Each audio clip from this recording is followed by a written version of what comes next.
तर विद्यार्थी मित्रांनो, तुमच्या डेफिनेशन्स आणि लॉज पाठ करून घेण्यासाठी मी एक पाऊल पुढे टाकतोय आणि या माध्यमातून तुमच्या डेफिनेशन्स आणि लॉज पाठ करून घेणे यासाठी एक छोटीशी मदत म्हणून मी ही एक सिरीज सुरू करतोय की ज्यामध्ये प्रत्येक चॅप्टरमध्ये ज्या वेगवेगळ्या डेफिनेशन्स आणि स्टेटमेंट्स आहेत ते मी एकत्र केलेत, ते मी वाचून दाखवतोय आणि हे तुम्हाला फक्त नेहमी ऐकायचे आहेत. हे जर तुम्ही परत परत ऐकलेत तर काही दिवसांमध्ये तुमच्या त्या डेफिनेशन्स आणि स्टेटमेंट सर्व पाठ होऊन जातील. म्हणजे तुमच्या पाठांतरामध्ये मला काहीतरी भाग घेतल्याचा आनंद मिळवता येईल आणि तुमचे पाठांतर होण्यासाठी ही माझी छोटीशी मदत तुम्हाला नक्कीच फायद्याची ठरेल असा मला विश्वास आहे. म्हणून तुमचं काम असेल की ही जी सिरीज आहे की ज्याच्यामध्ये मी डेफिनेशन आणि लॉ एकत्र करतोय प्रत्येक चॅप्टरचे, ती सिरीज नेहमी पाहत राहा. जेव्हा तुम्हाला बोर झालं असेल अभ्यास करताना तेव्हा मोबाईलमध्ये आपला हा व्हिडिओ लावून टाकायचा, एक डेफिनेशन ऐकत बसायची. असं नेहमी जर तुम्ही ऐकसाल तर कालांतराने तुमच्या सगळ्या डेफिनेशन पाठ होतील आणि डेफिनेशन स्टेटमेंट जर पाठ असतील तर ते तुम्ही जशीच्या तशी पेपरमध्ये लिहिसाल, तुमचा मार्क कटणार नाही. कारण की डेफिनेशन जर तुम्ही चुकीची लिहिली किंवा स्टेटमेंट जर तुम्ही मनाचे वाक्य तयार करून लिहिलं तर तुमचे मार्क जातात, हे तुम्हाला माहिती आहे. म्हणून योग्य पाठांतर झालंच पाहिजे, परफेक्ट तुमचं असलंच पाहिजे. यासाठी काही गोष्टी पाठच कराव्या लागतात आणि म्हणून मग ते पाठांतर होण्यासाठी हा माझा छोटासा प्रयत्न. ओके, आपण सुरुवात केली आहे वेगवेगळ्या चॅप्टरच्या डेफिनेशन्स पाठ करण्यासाठी आणि त्यासाठीच आपला हा सगळा खटाटोप सुरू आहे. आपण आता बघतोय chapter number 3, that is kinetic theory of gases and radiation. या चॅप्टरवरील डेफिनेशन्स आणि statements. First definition, Boyle's law. For a given mass of gas, the pressure exerted by gas is inversely proportional to volume of the gas if temperature is kept constant. Boyle's law सगळ्यांना माहिती आहे. Charles law. For a given mass of gas, the volume of gas is directly proportional to temperature of the gas if pressure is kept constant. Gay-Lussac's law. For a given mass of gas, the pressure exerted by the gas is directly proportional to temperature of the gas if volume is kept constant. Then ideal gas. A gas which obeys the equation of state means PV is equal to nRT at all temperature and pressure is called an ideal gas. Or a gas which satisfy all the assumptions of kinetic theory of gases at all temperature and pressure is called an ideal gas or perfect gas. Real gas. A gas which satisfy all the assumptions of kinetic theory of gases only at high temperature and low pressure is called real gases. Now assumptions of kinetic theory of gases, हे assumptions पण मी पाठ करून घेतोय तुमच्याकडनं. A gas consists of large number of particles called molecules. Every molecule is in the state of random motion. During motion, molecule collide with each other as well as with the wall of container, and this collision is perfectly elastic. Fourth assumption is the volume of each molecule is very small as compared to volume of the container. Molecules do not exert force of attraction on each other. The kinetic energy of gas depends on absolute temperature. Seventh assumption is between successive collision, molecule cover a straight line path with uniform velocity. And eighth assumption is time of collision is very small as compared to time between successive collision. Free path. The distance between successive collision of molecules of gas is called free path. Mean free path. The average distance between successive collisions of molecule of gas is called mean free path. Formula व्यवस्थित लक्षात ठेवा. हा formula ऑब्जेक्टिव्हमध्ये पण विचारतात आणि या फॉर्म्युल्यावर तुम्हाला example पण सोडवायचं आहे. mean velocity. The average velocity of all molecules of a gas is called mean velocity. Formula खाली दिलेलाच आहे. mean square velocity. The average of square velocities of all gas molecules is called mean square velocity. v square bar सिम्बॉलकडे लक्ष ठेवा. v बारचा square नाही करायचा, v स्क्वेअरचा बार करायचा आहे. हा सिम्बॉल लक्षात घ्या. Root mean square velocity means RMS velocity. The square root of mean square velocity is called root mean square velocity. Formula इथे दिलेलाच आहे. Adiabatic ratio gamma. The ratio of specific heat at constant pressure to specific heat at constant volume is called adiabatic ratio. So gamma is Cp upon Cv. Law of equipartition of energy. The internal energy or mean energy of a gas molecule is equally distributed among the various degrees of freedom, and each degree of freedom is associated with an energy equal to half kT. Then degrees of freedom. Total number of independent way in which molecules of given gas system can possess energy is called degree of freedom, or the number of coordinates or independent quantities required to describe the position and configuration of the system completely is called degree of freedom. वेगवेगळ्या गॅसेससाठी किती degree of freedom असतात त्याचं मी एकत्र केलं आहे आणि ते लक्षात ठेवा. Degrees of freedom for different gases. For monoatomic gases, monoatomic gas has 3 degree of freedom and all the 3 are translational degree of freedom. Diatomic rigid gas जर असेल तर 5 डिग्रीज ऑफ फ्रीडम त्याला असतात, 3 translational 2 rotational. Diatomic non rigid gas जर असेल तर त्याला 6 degrees of freedom असतात, 3 translational 2 rotational and 1 vibrational. Triatomic linear gas molecule जर असेल तर त्याला 7 डिग्रीज ऑफ फ्रीडम असतात, 3 ट्रान्सलेशनल 3 रोटेशनल आणि 1 vibrational. ट्रायॲटॉमिक non linear gas molecule जर असेल तर त्याला 6 डिग्रीज ऑफ फ्रीडम असतात, 3 ट्रान्सलेशनल आणि 3 rotational.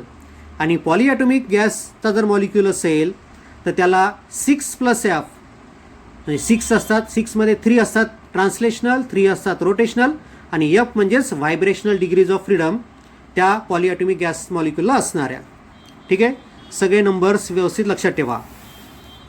Then specific heat. The amount of heat required to increase temperature of unit mass of a substance through 1 degree centigrade or 1 Kelvin is called specific heat. ही general व्याख्या specific हीटची.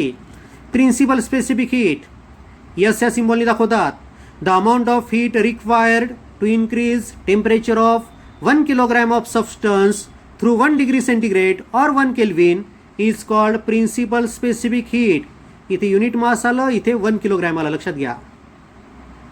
Molar specific heat. The amount of heat required to increase temperature of 1 mole of substance through 1 degree centigrade or 1 Kelvin is called molar specific heat. इथे मोल 1 मोल आलंय, लक्षात ठेवा. आणि molar specific heat capital C या सिम्बॉलने दाखवतात. मग मोलर स्पेसिफिक हीटचे अजून 2 प्रकार बघतोय आपण. Molar specific heat at constant pressure आणि molar specific heat at constant volume. First one is molar specific heat at constant pressure CP. The amount of heat required to increase temperature of 1 mole of substance through 1 degree centigrade or 1 Kelvin at constant pressure is called molar specific heat at constant pressure. Molar specific heat at constant volume. The amount of heat required to increase temperature of 1 mole of substance through 1 degree centigrade or 1 Kelvin at constant volume is called molar specific heat at constant volume. त्याच प्रकारे principal specific हीटचे पण 2 प्रकार आहेत. Principal specific heat at constant pressure आणि principal specific heat at constant volume SP आणि SV. मग principal specific heat at constant प्रेशरची definition. The amount of heat required to increase temperature of 1 kilogram of substance through 1 degree centigrade or 1 Kelvin at constant pressure is called principal specific heat at constant pressure. Next one is principal specific heat at constant volume SV, the amount of heat required to increase temperature of 1 kilogram of substance through 1 degree centigrade or 1 Kelvin at constant volume is called principal specific heat at constant volume. Its relation in the form of statement. The difference between two molar specific heats of a gas is constant and it is equal to universal gas constant म्हणजे Cp minus Cv is equal to R. Specific heat capacities for different gases. Monoatomic gas असेल तर Cp असतं 5/2R, Cv असतं 3/2R आणि gamma असतो Cp/Cv म्हणजेच 5/3. Diatomic rigid gas molecule जर असेल तर Cp असतं 7/2R, Cv असतो 5/2R म्हणजेच गॅमा असतो Cp/Cv म्हणजेच 7/5. डायॲटॉमिक नॉन रिजिड जर मॉलिक्यूल असेल तर Cp असतो 9/2R, Cv असतो 7/2R आणि गॅमा म्हणजे Cp/Cv असतं 9/7. पॉलिॲटॉमिक गॅस मॉलिक्यूल असेल तर Cp असतं 4+F टाइम्स R, F म्हणजेच व्हायब्रेशनल डिग्रीज ऑफ फ्रीडम आणि Cv असतं 3+F टाइम्स कॅपिटल R म्हणजे Cp/Cv असतं 4+F/3+F, where F is vibrational degrees of freedom of that polyatomic gas molecule. Then radiation वरचे definition. Coefficient of absorption त्यालाच म्हणतात absorptive power, त्यालाच म्हणतात absorptivity. So coefficient of absorption, the ratio of amount of heat absorb by the body to amount of heat incident on the body is called coefficient of absorption or absorptive power or absorptivity of the body. Formula इथे दिलेलाच आहे. where QA is amount of energy absorbed, Q is amount of energy incident. Coefficient of reflection, the ratio of amount of heat reflected by the body to amount of heat incident on the body is called coefficient of reflection. Formula दिलेलाच आहे. Coefficient of transmission, पुन्हा definition तीच. The ratio of amount of heat transmitted by the body to amount of heat incident on the body is called coefficient of transmission. Definition formula खाली दिलेलाच आहे. Diathermal or diathermous body, a body through which heat energy can transmit is called diathermal or diathermous body. Athermal or athermous body, a body through which heat radiations cannot transmit is called athermal or athermous body. Black body, a body which absorbs maximum energy incident on it is called black body. Perfectly black body, a body which absorbs almost all the energy incident on it is called perfectly black body. Almost all च्या ऐवजी फक्त all लिहिलं तरी चालेल.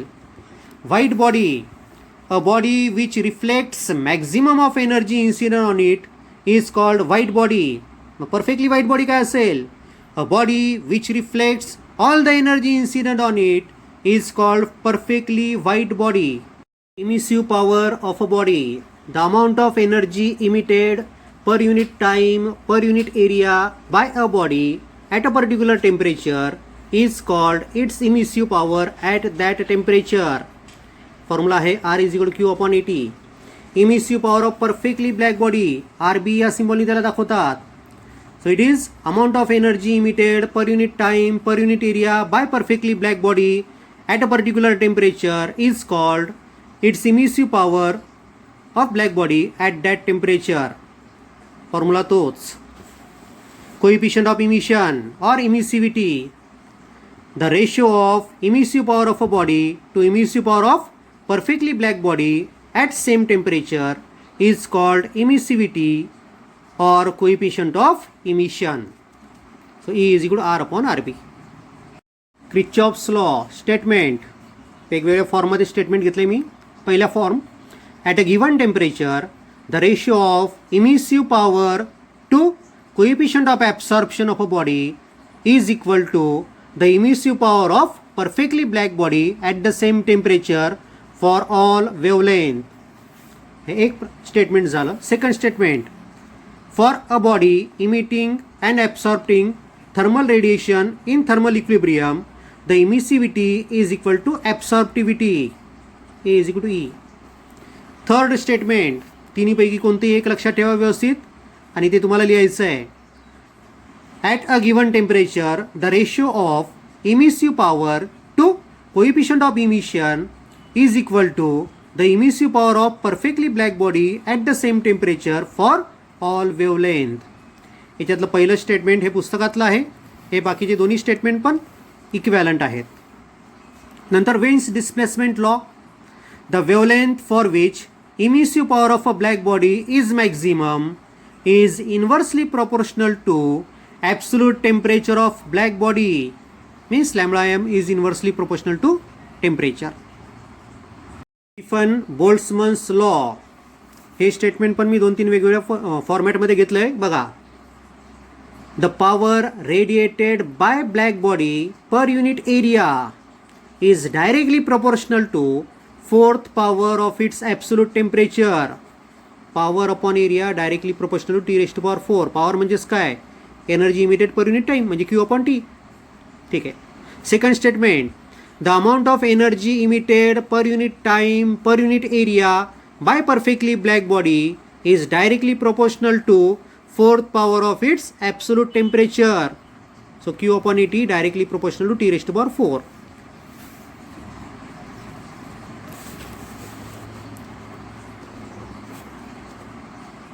The third statement is the emissive power of perfectly black body is directly proportional to fourth power of its absolute temperature. बघा Q upon AT म्हणजेच emissive power. ठीक आहे. Then Prevost theory of heat exchange. ही theory काय सांगते त्या स्टेटमेंटकडे लक्ष ठेवा. Statement first, every body radiates heat at all temperature except at absolute 0. Second statement is the rate of emission depends on temperature of the body alone. And third statement is the rate of absorption depends on temperature of the surrounding only.